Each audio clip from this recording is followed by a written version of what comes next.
So when you're under chronic stress, the body will change. It will change. It will put weight around the middle. Why would it put weight around the middle? It's very simple.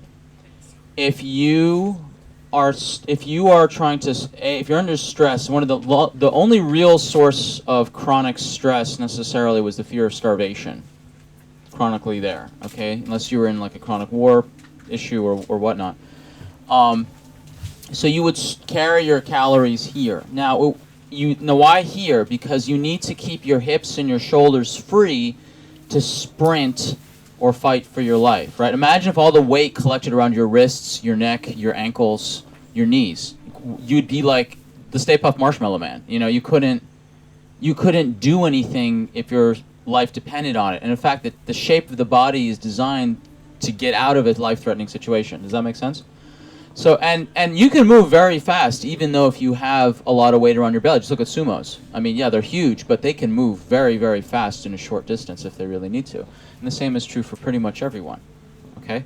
So, you also get cravings for sugar and salt. Why is that? Because if cortisol fundamentally puts a lot of sugar and access into your bloodstream, but you may have lots of sugar in your blood, but your internal organs are starving for sugar because cortisol gums up the keyhole to let sugar into your vital organs so that the sugar will bounce off, stay in the bloodstream, and go into the muscles of your arms and legs instead. Does that make sense? If a tiger's chasing you down, are you interested in digesting your food or not being digested as food?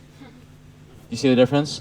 So it makes sense now that the sugar will bounce off because cortisol is blocking the keyhole to get into your digestive organs. The problem is that these organs are still hungry for sugar, so they're going to send signals to the brain, send food, send food, send food, and you start craving sugar.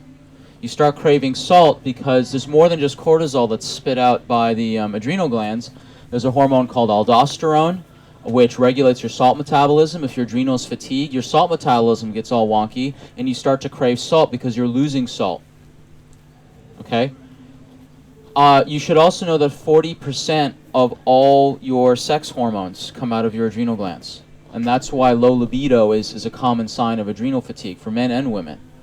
It also explains why mostly menopause, as a very uncomfortable period in a woman's life, is found in the Western world and not in more underdeveloped countries. Because if you're under a chronic stress, your adrenal glands wear out, and then when the ovaries start to recede under menopause, the adrenal glands can't pick up the slack of the female hormones. Do you understand that? So I call it the second pair of gonads, the adrenal glands.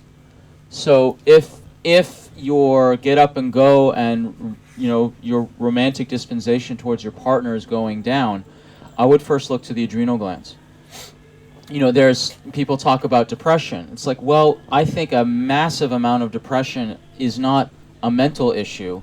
It's actually physiological.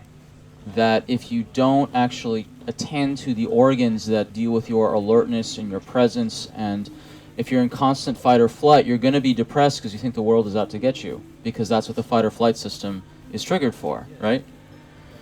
So why would you also lose focus if you're under chronic stress and have adrenal fatigue? Because very focused, attentive, detailed work requires frontal lobe activation, what makes us human, and our eyes converging in. When the adrenal glands are fired, our eyes go out to look for danger, and the frontal lobes shut down and we go into survival. You know not to approach a horse whose eyes are sideways, right? I mean, I'm not a horseman person, but that much I know. Someone back me up. Is that correct? Yeah. Okay. So what's a horse is like this. So look at, in the animal world, predator, prey. Right? Fish like this, sharks like that. Okay? So squirrels like this. Hawks like that. So if your eyes, you can't focus because you think it makes much more sense to sacrifice your focus for alertness and awareness if you think you're under threat. Does that make sense? Okay. So as some of you may be thinking back, reflecting on, say, school, when you're under pressure and stress, and you're just like, why can't I read? Why can't I concentrate? Why can't I focus? Why can't I remember this answer to this test? Okay? And the pressure certainly wasn't helping you. And that's why. Oh, okay. So, now, for those of you just coming in, if you guys would help just... There's stress surveys, and if anyone has any pens they wish to donate in this corner, that'd be awesome. Or pens they borrowed from the front. There's also brochures, if you can pass those up to them as well. So, here's what I do, is I help people reverse adrenal fatigue so they can reclaim their energy, normalize their body shape and their weight, and recover their health so they have the ease and joy and vitality that they want. Now, I've been actually doing the work to reverse adrenal fatigue for a while, but I didn't actually have it named as such until very recently. And I found this book by Dr. Wilson, who's actually the person who named the disease adrenal fatigue as such in 1998. He's done the 2,400 article review search on adrenal fatigue. It was called adrenal insufficiency, hypocortisolemia, and many other $10 words that some can and some cannot fit on a Scrabble board to describe the same condition. The condition was first described in the literature in 1898. He published the book in 1998.